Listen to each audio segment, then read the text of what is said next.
தமிழகத்தில் மதிமுக, தேமுதிக, பாமக மற்றும் வேறு சில கட்சிகளுடன் வலுவான கூட்டணி அமையும் என்று தமிழக பாரதிய ஜனதா நம்பிக்கை தெரிவித்துள்ளது.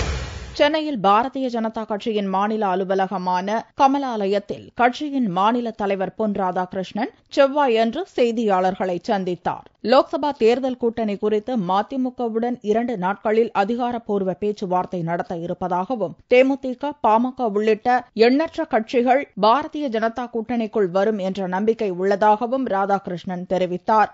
பாரதிய ஜனதா தலைமையில் அமையும் கூட்டணியே வெற்றி கூட்டணியாக அமையும் என்றும் அவர் கூறினார். மறுமலர்ச்சி திராவிட முன்னேற்ற கழகம் எங்களோடு வருவதற்கு முழுமையான ஒப்புதலை வழங்கியிருக்கிறார்கள். பாட்டாளி மக்கள் கட்சியோடு நாங்கள் பேசிக் கொண்டிருக்கின்றோம். தேசிய முற்போக்கு திராவிட கழகத்தோடும் நாங்கள் பேசிக் கொண்டிருக்கின்றோம். இந்த அத்தனை கட்சிகளும் எங்களோடு ஒரு முழுமையான பேச்சுவார்த்தைக்கு பின்பாக கூட்டணியில் வருவார்கள் என்கின்ற நம்பிக்கை எங்களுக்கு இருக்கின்றது. பிஜேபி எந்த கூட்டணியை அமைக்கிறதோ அந்த கூட்டணி முதல் நிலை கூட்டணியாக, வெற்றி பெற்ற கூட்டணியாக அமையும். அதில் எந்த சந்தேகமும் இல்லை. பாரதிய ஜனதாவின் பிரதமர் வேட்பாளர் நரேந்திர மோடி வரும் பிப்ரவரி 8ஆம் தேதி தமிழகம் வரவுள்ளதாகவும் ராதாகிருஷ்ணன் தெரிவித்தார்.